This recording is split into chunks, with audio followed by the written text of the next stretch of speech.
right, welcome to another episode of the Common Man's Take on Sports with Kevin and Quentin. All right, so we talked a little college last time, a little NBA. So let's talk about some NHL today. So NHL is starting to be in full swing and be pretty far into their season. So let's talk about some teams that are standing out right now.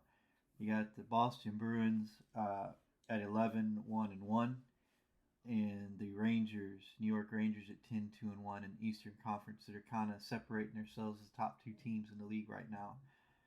Closest team behind those two is the Panthers at 8 and 4 and 1, and the Red Wings at 8 and 5 and 2. So, and you got the Hurricanes at 8 and 6, and the Lightning at 6 and 4. I believe the Lightning just lost again today. So that's what your top teams in the East look like. Bruins look really good, to be honest. The Boston Bruins.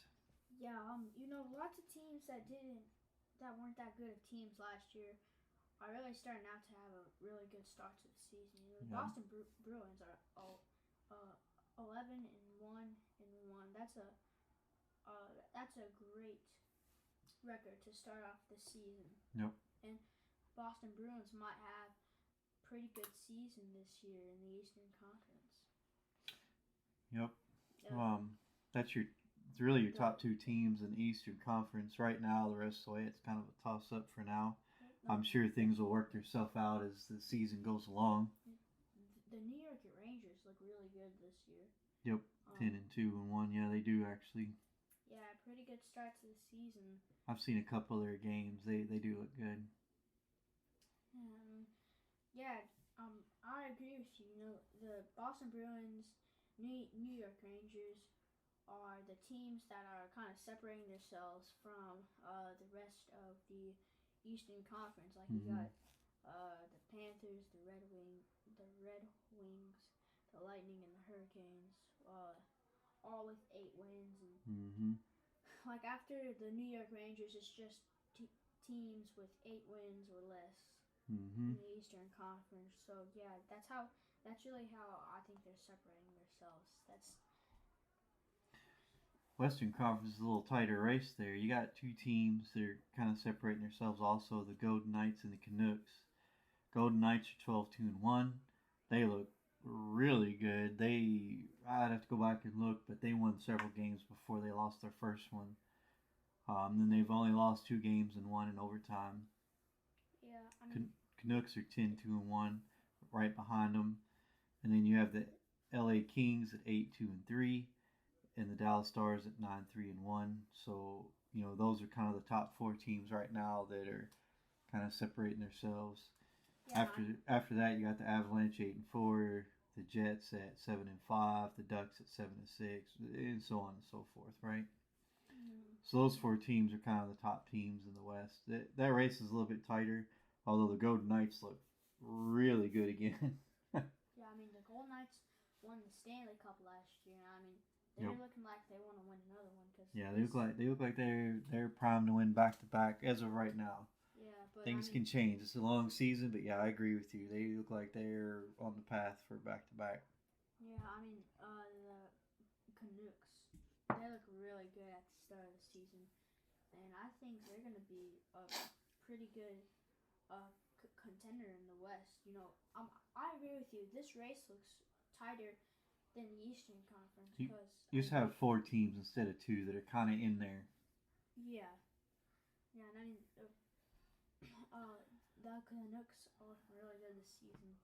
The LA Kings look really good. I've watched several of their games. They look really good too this year.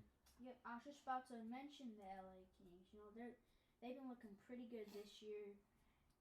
I think the LA Kings will have a great season this year and probably make the playoffs because I think so. They're looking really good. I agree with you. I think they look really good myself also. Yeah. I definitely think they got a great shot at making the playoffs. They play Philly tonight, the Philadelphia Flyers. I'll probably watch that one. I might catch a little bit of the Edmonton Oilers and Seattle Kraken game. But Boston's all knotted up with Montreal at 2-2, the Canucks. So yeah, we'll see how that goes. But yeah, so hockey's in full swing now. I've gotten to watch several games lately, so they're looking. A couple of teams looking pretty good. Yeah.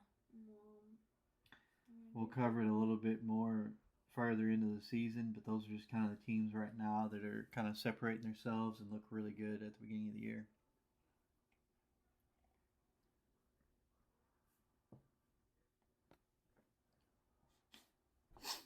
So we'll transition a little bit to the NFL here.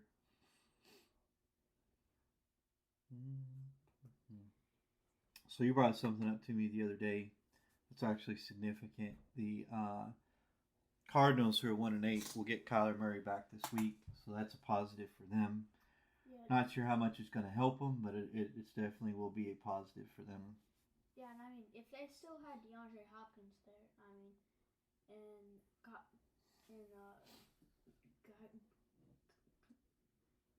it'd be a great year for Kyler Murray. Mm-hmm. Once he came back, and I mean, this is gonna be a boost at the QB position because the Cardinals have been waiting for Kyler Murray to just come back and play. 11 months of not playing. Mm-hmm. I thought his career was gonna end because of that ACL Yeah. tear. I thought that's more of a common surgery than you think now. That used to be a career ender. When I was younger, watching guys like John Elway and Joe Montana, ACL was a career ender. If you tore your ACL, you were done more times than not. Now it's with all the stuff that the doctors have and the technology. ACL surgery is almost like a in and out same day procedure now. A lot of recovery time, but like this, it's not as it's not career ending like it used to be. Just depending on how bad it is. But I thought he would come back. It just sometimes it takes longer than others. It's just depending on how serious his was. You know, but it looks like he's primed to make his return finally. Yeah, I did not expect him to return. But I mean, I guess he's gonna return. Cardinals. Forgot who they play on Sunday. Cardinals play the Falcons. Yep, Falcons. Yeah. Okay. Yeah, that's gonna be a pretty good matchup. Falcons aren't that good of a team. Yeah, because Falcons. Only problem I worry about with that though is Kyler Murray's been out for so long. He's probably going to have a little bit of rust, right? So you may watch out for that. He may be off on some of his throws for his receivers. So we'll kind of see how that goes. Yeah, I mean, against the Falcons, Falcons aren't that good on their offense. I agree with that. They have QB choke because they benched Desmond Ritter a couple games ago. Mm-hmm. I mean, I just don't think that Desmond Ritter is that good of a QB that the Falcons expected him when they first drafted him. The Falcons expected him to be. Yeah.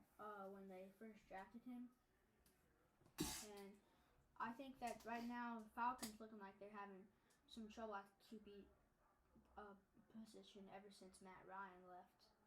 No doubt. No doubt they've been in QB purgatory, haven't they? Yeah, just like. Go ahead. I really think that the Cardinals probably win that game. That's gonna be just the. It's a possibility. That's for sure. Falcons have a great defense. They added Calais Campbell to that defense. I mean, big upgrade for Grady Jarrett. But that offense Desmond Ritter has all the weapons like Kyle Pitts, Drake London, rest of those guys. I mean, he has great wide receivers, great tight end. But they just don't have a great QB that can find those guys. I think that's a hole. That's just one little hole in Atlanta that they just need to fill. Mm-hmm. So I just think Yeah, that they've been yeah, pretty quarterback needy for a while now. But so have the Panthers. I think the Panthers finally found their quarterback. They just need to build around him now. I Go ahead. yeah. I mean, Panthers. My, I agree. They haven't had a great QB, In a and long, not since Cam Newton. I know a lot of people will probably side eye me for that comment, but a lot of people forgot how many plays Cam Newton made. For so many years when he first got there. Like he won MVP. In 2015. So you know, Cam Newton was the last good quarterback they had. You know, yeah. I mean, they haven't had that good of a he QB carried him all because the way to the Super Bowl, and he had two non-starting wide receivers on that team. Ted Ginn Jr. back up all day long anywhere else, and Philly Brown, who most people don't even know who that is. He would best be any other team that year. He would have been a third stringer. So Cam Newton literally carried them, with Jonathan Stewart in to that Super Bowl. So Cam was a great quarterback for Carolina when he was there. Yeah, he kind of went downhill at the end, but injuries were kind of nagging him. So that kind of stuff happens. yeah. I mean, I think Bryce Young needs a couple more years to. I mean, because he's not going to have great success Well, in his he doesn't have rookie year. anything around him. You gotta have something around you to have great success. Like his number one receiver is Adam Thielen, who Yeah, is that's an his. older receiver. Like he's a great possession receiver, but he shouldn't be your number one. DJ Chark has been okay Yeah, at best. it's just been. It's kind Yeah, of been his injuries. His injuries have just been not letting him play much in his career, yeah, and I think that's what. If DJ Shark didn't have many injuries in his career, he'd probably have a more successful yep. career. Let's talk about some of the games I'm ready to watch tomorrow. Baltimore and Cleveland. I'm ready to watch this game, man. Baltimore is rolling. They're rolling like an 18 wheeler right now. They are just dominating the opposition. Baltimore looks good. They look really good. I mean, that game, I just think Baltimore is going to destroy Cleveland. Does I, Cleveland have Deshaun Watson in that game? yes, he should be. I'm pretty sure he's back, but I'm not. Even, that's not even the storyline. You know what the storyline of this game is? Yeah, it's the defense by No, no, Baltimore. no, no, no, no. Just a couple of days ago, Myles Garrett, the star defensive end for the Cleveland Browns, they asked him a question, and he said that he would take Joe Burrow over Lamar Jackson every day of the week. And if you think that is not going to fuel that Baltimore team going into that game to take up for their quarterback, boy, Myles Garrett, you should have kept your mouth shut, bruh. Cleveland's going to come in hot. And they're going to come in ready to play to take up for their quarterback. I'm telling you, they just gave them motivation. I bet you that's posted all over the locker room right now. That Myles Garrett said. Joe Burrow's not a bad choice, but you probably shouldn't say that right before you're about to play that team that week. I mean, well, that's kind of a bad choice because you literally destroyed Joe Burrow week one. I'm not arguing. So Lamar Jackson's dynamic. He brings his own style to the game. I think he's been a lot better of pocket passes this year, standing in the pocket, delivering the ball. But at the end of the day, he still has that that extra problem that he causes you with his legs because they can call a QB sneak anytime. And man, he's hard to catch. He's hard to take down. Yeah, And Jackson. this is no shade towards Joe Burrow. I like Joe Burrow. I think he is one of the top quarterbacks in the league for sure. Joe Burrow's on it. But again, like I said, like you probably shouldn't make that type of comment right before you're about to play that team and that quarterback. Because now, as Deion Sanders would say, you just made it personal. Now, and so just to give you a little bit of background, earlier in the year, Baltimore beat Cleveland. That quarterback he said he wouldn't take beat Cleveland 28-3. Yeah, Okay, so you picked Joe Burrow over Lamar Jackson. In week one, you literally destroyed Joe Burrow. And And then so in that week in that very week four, quarterback had 186 yards passing with 2 touchdowns, and then ran for another 27 yards and 2 touchdowns against you when they beat you 28-3. So again, like, you can say what you want, Miles Garrett, but Lamar is a great quarterback too, and he's up there with everybody else. yeah, he's one of those quarterbacks that has the ability to be a quarterback and a running back at the same time. You know, because when Lamar Jackson's under pressure, Lamar Jackson can run, so that's why. Just call it what it is. He's a dual threat. Like he can make you pay with his arm, or he can make you pay with his legs. It's your choice. Pick your poison, right? And what makes that such a great combination is because at the mesh point, when he's handing off to the running back, like, you don't know if he's actually giving it to the running back and letting Gus Edwards, take off with it, or if he's pulling that ball and keeping it himself and running it, right? So as a defensive player, what's that do? That makes you think harder. And when you think harder, what happens? You hesitate. And that slight hesitation is what gives Lamar Jackson that 6 yard gain, 10 yard gain, 15 yard gain, or Gus Edwards that 5 yard gain, 10 yard gain, 15 yard gain, because you have a hesitation because you don't know who's got the ball. You don't know if Lamar had a keeper or if Gus Edwards is running it down your throat. And then the other one is the play action pass, right? What if he doesn't do either and he just throws it down the field on you? Like, that takes one defender away from coverage because they have to do what? They got to spy Lamar Jackson, otherwise he's going to burn you, right? So that's what makes a dual quarterback like him so dangerous, because you have that many things that you have to figure out when that ball's hyped. Like, what's he doing with it? Is he throwing it? Is he running it? Is he handing it off to running back? What's he doing with it? And that's what makes him so potent, and what makes that offense so dangerous, right?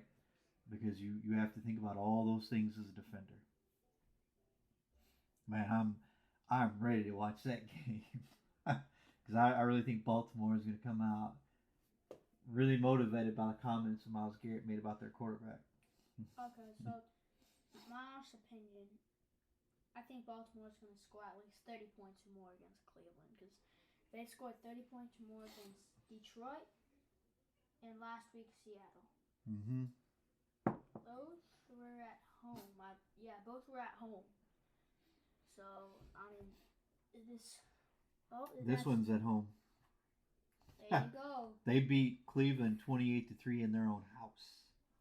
Okay, so Ravens, this is at M&T Bank Stadium. Oh, so okay. Well, then Ravens gonna really destroy it because they're great at home. Yep. The only loss at home was to the Colts.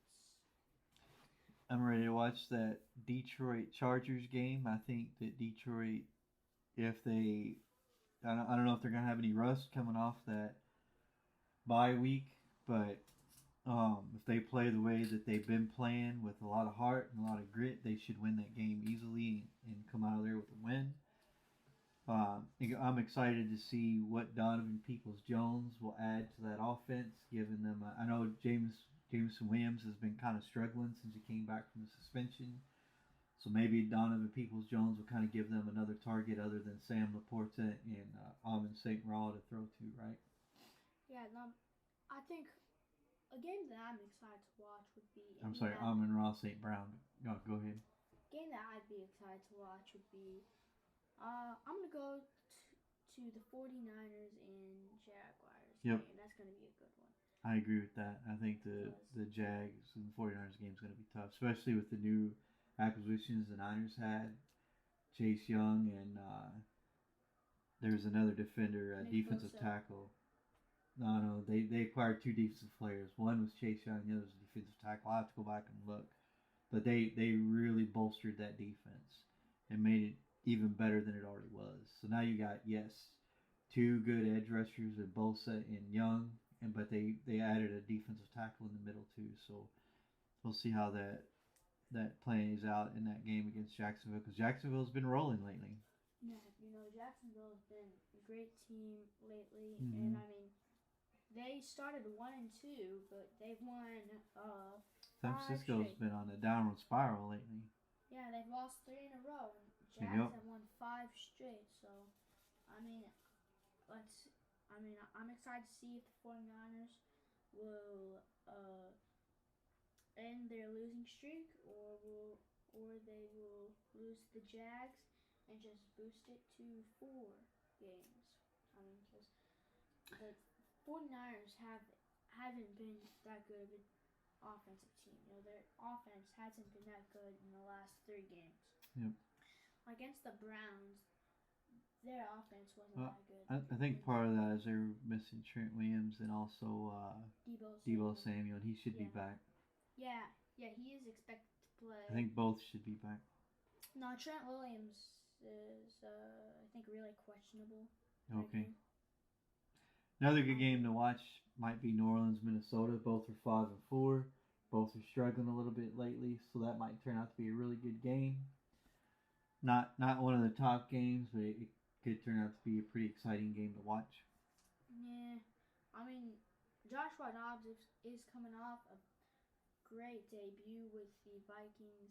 Yeah, they came back and won that last game. Yep, against Atlanta. I mean, Mm-hmm. I think the Saints are going to win that game. Joshua Dobbs might have some trouble against I agree. one of the best defenses in the NFL. I agree. New Orleans defense is better than the Falcons defense for sure. Yeah, I mean, I don't know if Joshua Dobbs is going to be that good against one of the best defenses in the NFL. The Saints uh,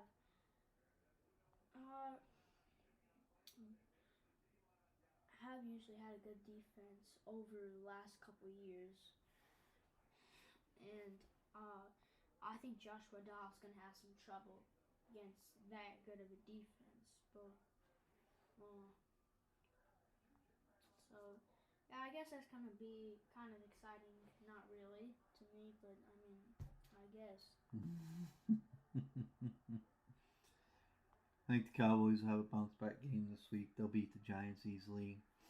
Yeah, that's The New York Jets and Las Vegas Raiders game might turn out to be a good one. It might surprise you. Yeah, because I'm pretty sure Aiden O'Connell will start that game. Oh, is Garoppolo out? Yeah, I think he is. Okay. It's either because of injury or they might have benched him. I don't know. Okay. Okay. So, rookie out of Purdue. It's gonna be a good. I know the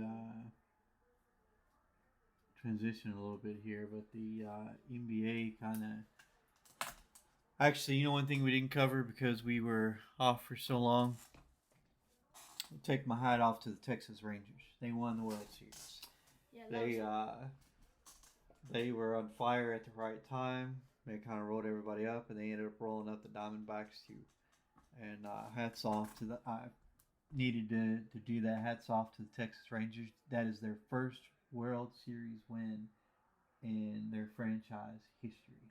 Yep, they haven't won a World Series. So now they end their drought of, Mm-hmm. I don't know, 50, 60 something years. Yep. Because they were haven't won a World Series franchise history until then. So now Yes, sir. Cleveland Guardians are the only team that has like they have a 73-year drought of the World Series. So Texas Rangers have ended theirs. I mean, I gotta say, Texas Rangers looked pretty impressive in the playoffs. You know, they shut out the Tampa Bay Rays. They beat the Houston Astros, and I mean that was just a great playing by the Texas Rangers. Mm-hmm. You know, tough series against the Astros, but Texas came out with the win in the series, and then they had to beat the Diamondbacks, which the Diamondbacks had beaten the Dodgers and the Phillies out to go to the World Series and came up empty. I mean, I gotta say, that's a great playoff run by the Texas Rangers. They made it all the way. Yep. Uh, Again, hats off to them. They had a great run, great playoff. They looked really good. Congratulations to them for winning their first World Series in franchise history. NBA is in their in-season tournament. It started yesterday. I apologize. I need to do some more research on this. This is very, very new. First time they've ever done this is this year, and I'm not 100% sure how this tournament works. So I will do some research, and on the next podcast, I will have an answer for that. I'm still trying to figure out how all this works. Okay, so, well, yeah, this is kind of. The only thing that I know is it's the East against the East and the West against the West, and the winner takes home the NBA trophy in each conference. Right? They don't cross across the conferences; it's just each conference. So I will do some more reading up on that. So I apologize for that one.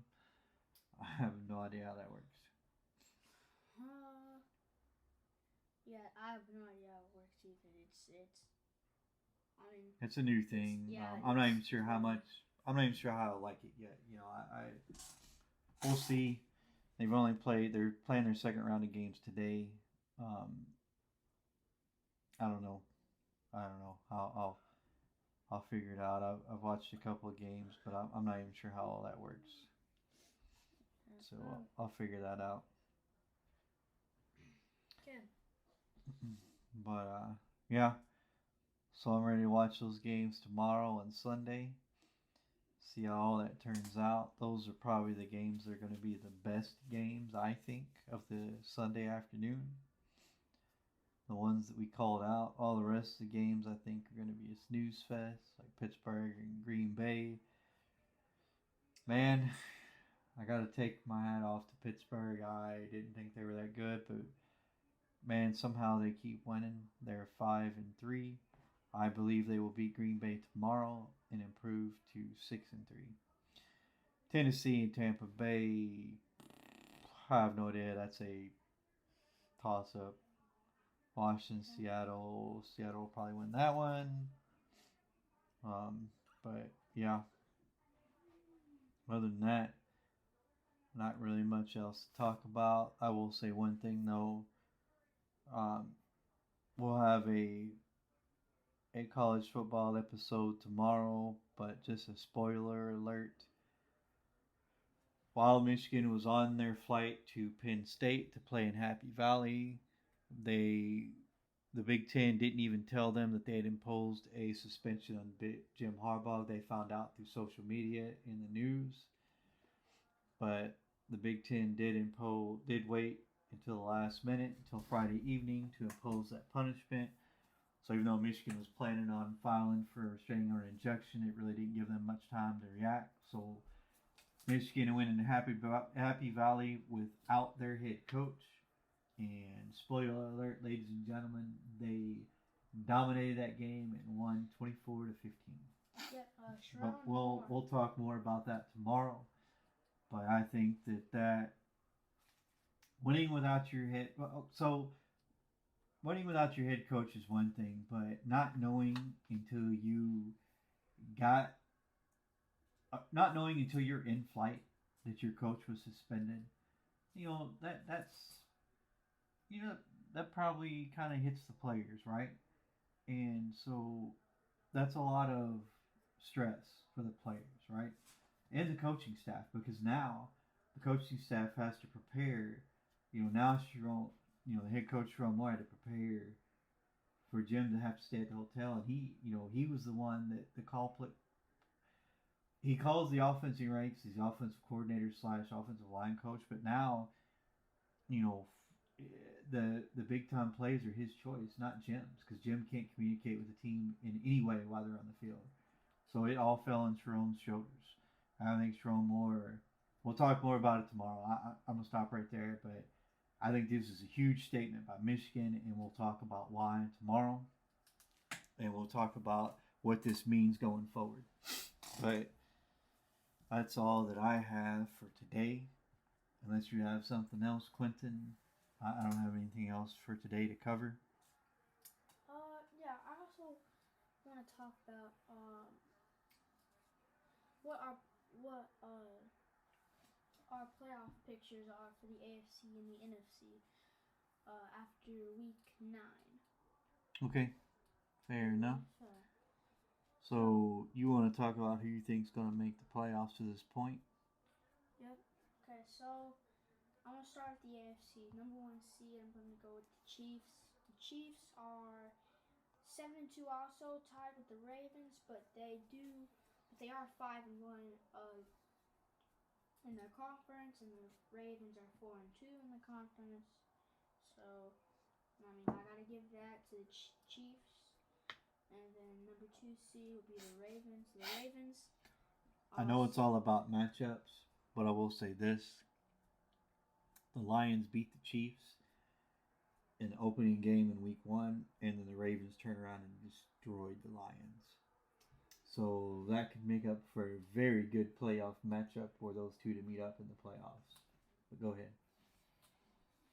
I know matchups mean a lot, and maybe the Lions, maybe the Chiefs and Lions were just a better match than the Ravens and the Lions, but I think that says a lot. And then my number 3 team's Jaguars. The Jags have been looking really good because, as I said earlier, they started 1-2 on the season, and they won 5 straight. So I mean, they're 6-2 right now, so I gotta put them at that number 3 spot. I think the Jaguars are turning to a really good team. Mm-hmm. I think last year they went 9-8, or 8-9. I don't know, but this year they're having.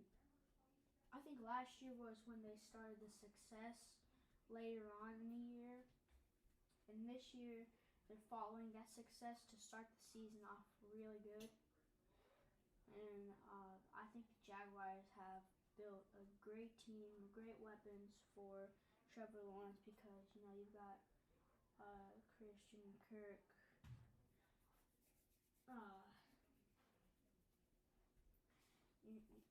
You got weapons for Trevor Lawrence, and you got a great coach, Doug Peterson. I think he's been a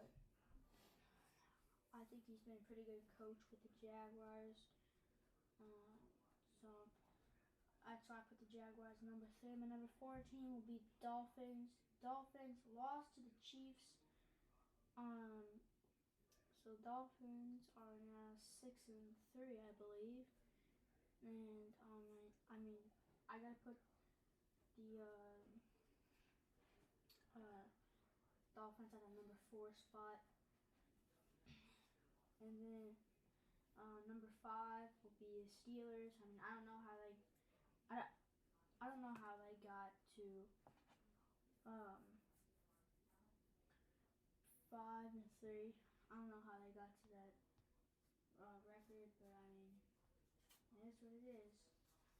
So I'm gonna go with them as my number 5 team. My number 6 would be the Browns. I mean, as I said, I don't know how the Browns got 5-3. I mean, I don't know. It doesn't make much sense to me. Next team's got to be the Bengals. Yeah, Bengals. I think right now, just based off the AFC North, if the season ended right now, everybody in the AFC North would. I know this is gonna work itself out before the end of the year, but right now, everybody in the AFC North would make the playoffs. 4 teams out of the AFC North. That's insane. But they have 1, 2, 3, 4 of the top records in the AFC. That's crazy for one division. And then Bengals number 7, because they're 5-3 too. They have a winning record. Coming off a tough start to the season, so I gotta put them at that number 7 spot. Then moving on to the NFC, I'm gonna go with my number 1 team, the Eagles. They're 8-1, I believe. Yep. So I mean, I gotta put them at that number 1 spot because has only one loss this season. I mean, They're rolling. yep.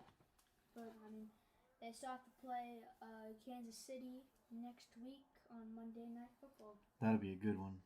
Yep, rematch of the Super Bowl. Yep. It's gonna be a really good one. I want to see if Jalen Hurts and the Eagles can beat Patrick Mahomes and Chiefs. And then my number 2 team will obviously be the Lions. 6-2, great start to the season. Last year they were 9-8, and I think they brought that momentum to the start of this season. Yeah, they won several games at the end of the year last year. But they started 2-6 last year in their first 8 games, but then they won 7 straight. A lot of people gave Dan Campbell a hard time when he first took over. He gave that speech about we're going to bite their kneecaps, and everybody was like, oh, we should be worried about the Lions. Yeah, you're right. You should be worried about the Lions, and everybody is right now because that culture that he instilled into them is really paying off right now. Yep, and then my number 3 team would be the 49ers. You know, 49ers, Cowboys, both 5-3. But 49ers beat the Cowboys, so I mean, I gotta put 49ers at the number 3 spot. Even though they're the team better than the 49ers, I'd put them in front of the 49ers. But right now, I'm just gotta keep them right there at that number 3 spot. Then my number 4 team, obviously, the Cowboys. Cowboys are. I could make an argument. Well, go ahead. Are pretty good team, and I think that Dak Prescott is having a better year than last year because he's only been picked off I think 5 times this season, while Hurts and Mahomes have been picked off 8. Okay. So I mean he's having a better year. So I'm gonna go with him as my number 4 team. Then my number 5 team, I cannot include this team out of the playoffs. It's the Saints. Hold on there, Killer. So you're saying the Seahawks, who are also 5-3, aren't next in line?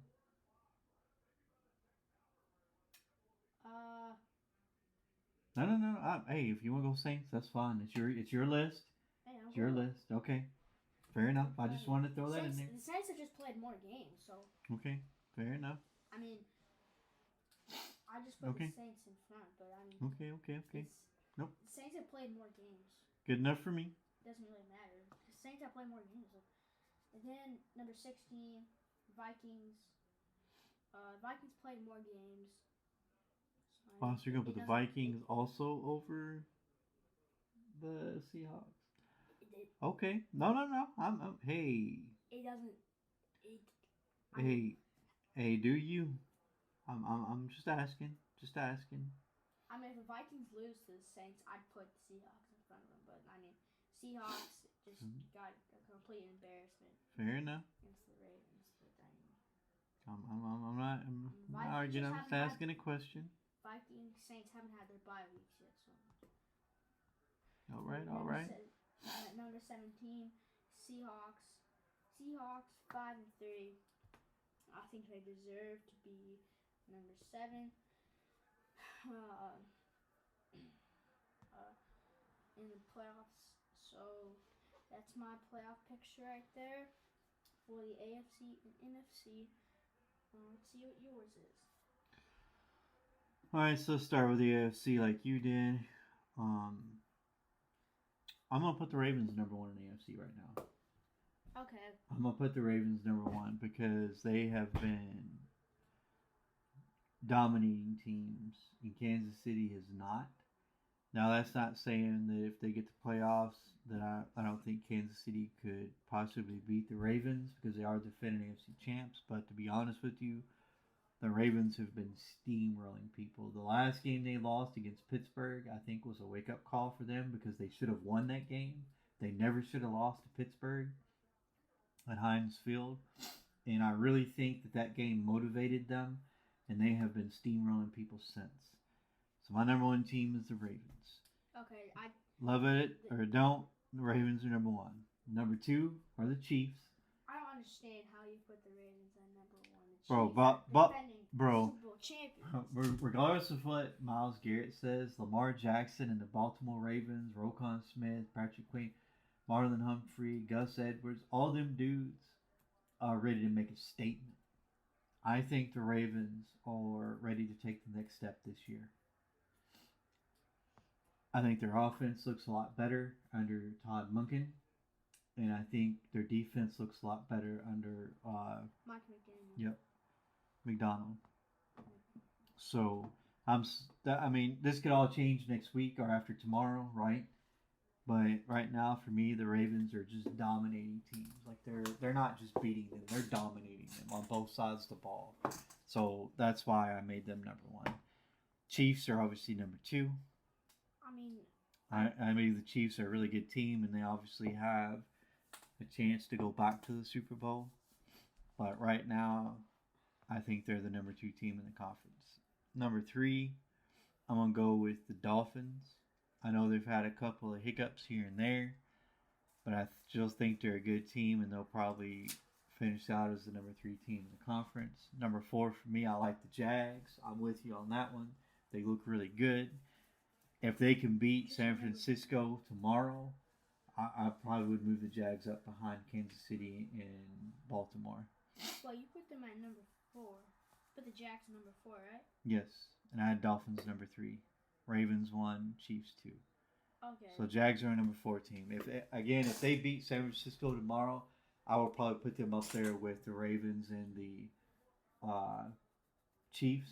But I don't know. I like them. I like the way they play. I like Trevor Lawrence. I think he's taken a huge step forward this year. Travis Etienne. Their defense looks really good, but I don't know. I'm not ready to put them over the Dolphins just yet. So, number 5, I'm going to go. I can't even believe I'm saying this. I'm going to go Steelers, but somehow they keep finding ways to win. Number 6 is the Browns. Again, they keep finding ways to win. And number 7 is the Bengals. They keep finding ways to win. Right now, again, I know this is all going to work itself out, and not all 4 teams out of the AFC North will not make the playoffs. But as of right now, like they all look really good. They all have good defenses, and they all find a way to move the ball and score points. So, honestly, for me, at the end of the day, I think the 2 teams that come out of the AFC North are the Ravens and the Bengals. Personal opinion, professional opinion, whatever you want to call it. But that's just what I think. So let's move on to the NFC. Obviously, number 1's a no-brainer. Philadelphia Eagles, right? I mean, how can you bet against them? They're 8-1. They've beat the Cowboys. They've let me see. I just want to look at their schedule here for a second because I'm pretty sure they've had some pretty impressive. They beat the Cowboys. They beat the Dolphins. They lost to the Jets. That's their only loss, which is interesting. They beat the Buccaneers. They beat the Vikings. So they've got some pretty good wins on their resume. So I think the Eagles are for real. I was number 1 seed. They had to grind that game out against the Cowboys, and that really impressed me the way they grinded that game out. I gotta say it's a close race between the Lions and Eagles for me because of the Eagles games against the Commanders. Mm-hmm. Those games have been all close games. The first meeting was a 34-31 overtime win for the Eagles, and then a 38-31 win their second meeting. But I just gotta say, the Eagles are lucky that they don't play the Commanders anymore. I mean, it doesn't matter. A win is a win, right? Doesn't matter how you win, as long as you win, and they're winning. 8-1, bro. Best record in the NFL. Not in NFC. Best record in the NFL. Best record in the NFL. Now, that's all that matters. A win is a win. Doesn't matter What was it they said in the Fast and Furious? Doesn't matter whether you win by an inch or a mile. A win is a win. I mean, So as we're moving on, the Lions are my number 2 team because I really like the Lions this year. They're playing tough. They've really taken on the persona of their coach, Dan Campbell. Remind me a little bit of the Wolverines there, taking on that persona of their coach and really owning it. I like the way they play. I like the way they grind it out. I like the way they're tough. I think that so 2 quarterbacks I think have reinvented themselves in their new homes. One is Geno Smith in Seattle. The other is Jared Goff in Detroit. I was actually surprised when the LA Rams gave up on Jared Goff so quick. He has really found a home in Detroit. I think he loves it there. I think he loves Dan Campbell. And he's really played good since he's been in Detroit. Detroit is slowly, with all those top draft picks for so many losing seasons, have made great choices in the draft pick and built around him. And I really like Detroit. I like the way that they're.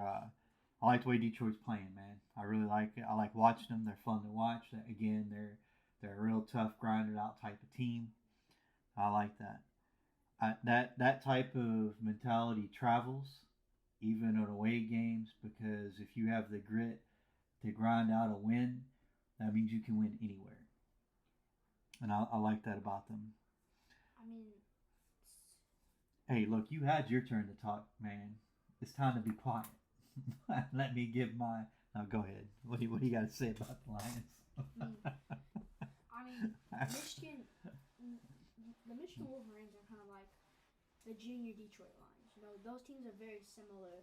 I agree. To each other because I think Dan Campbell definitely reminds a little bit of Jim Harbaugh in his attitude. I like it. I really like it. Yeah, you know, I mean, they're both. And I think their teams have taken on their coaches' personas. I like it. Tough, gritty, you know, grind it out, play tough. I agree. Yeah, I mean, both teams are really similar to each other. You know, both teams have great defenses. Both teams great offenses, and they're just setting Michigan setting college football on fire. Mm-hmm. Well, besides Georgia, and Detroit setting the NFL on fire. Besides the Eagles, it's just been very similar, just very similar teams. Yep. So number 3, I'm gonna agree with you. I'm gonna go Cowboys. I think they are. They have whiffed a couple times lately, but I think they're good enough to definitely make the playoffs. I said 49ers. And they're definitely my third team. I said 49ers. The only reason why I put the Cowboys over the 49ers is because the 49ers have lost 3 in a row. And I need to see them bounce back this week. They bounce back this week and look really good, then maybe, I don't know, I'll rethink that. But right now I think the Cowboys are playing better than the Niners, if that makes sense. I just think they're playing better. Again, those two can swap places again later down the road. My number 4 team is the Niners. My number 5 team is the Seahawks. Sorry, I don't agree with you on that one. Now, number 16. Let's talk about number 6. I'm scanning around here for number 6. If I had to pick a number 16 right now, I would take the Saints. I think they're good enough to make the playoffs. I think they're going to win the NFC South. So I think they're going to skate in at number 6. My number 7 team is going to be the Vikings. I think the Vikings back their way into the playoffs. I mean, that's my top 7 teams in AFC and NFC. Yeah. Say what you will, but that's my teams, and that's based off what I've seen on the field. I mean, I agree with you putting the Vikings in the playoffs. You know, I think the Vikings just. I don't know how the Vikings got into the playoffs right now. I don't know how the Vikings have that. Have 5 wins. Yeah, I don't. It doesn't make much sense. They grinded out that last one. It was a comeback too. Yeah, I mean, but it just doesn't make much sense. Sometimes all you need is the will to win. I guess they won. All right. Uh, that's our top teams. That's it for today. We'll see how everything works its way out tomorrow. Also, we will talk about some of the college football results tomorrow in our next show. And don't forget, this will be show number 47.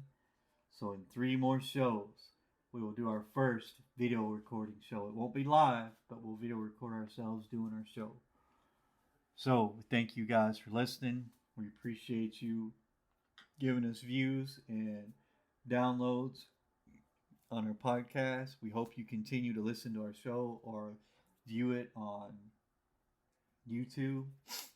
Please hit the like button or subscribe. Leave us comments. If there's something you guys want us to talk about, leave us comments. I have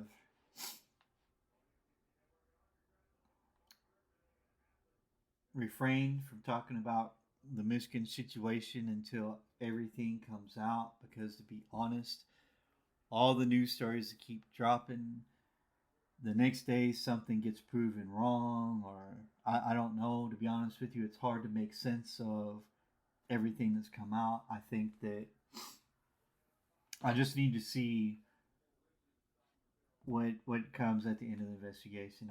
I don't know. I've refrained from talking about it because I can't tell what's facts and what's not because the media is so muddied with this. The waters are so muddied, it's hard to tell what's fact and what's fiction.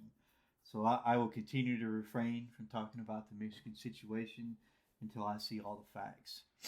Again, if they did something wrong, they should be penalized for it, but the punishment should fit the crime. But if they did not, then they should be absolved of anything. So, I'm not going to speak on it until I see all the evidence and all the facts. I don't think we've seen all the facts. I think a lot of these news stations like ESPN they don't care about facts. They just want to be the first to report a story, so they don't care whether it's true or not. So they drop all these stories whether they're true or not, and it's hard to decipher between what's fact and what's fiction. So that's why I'm refraining from talking about it. Do I think the way the Big Ten handled the suspension on Friday was really shady? Yes, I do. I think it was extremely shady. They put Michigan at an extreme disadvantage, but we'll talk about that tomorrow. That's it for today. We thank you for listening. We hope you continue to listen and give us the views and the subscriptions. Have a good day.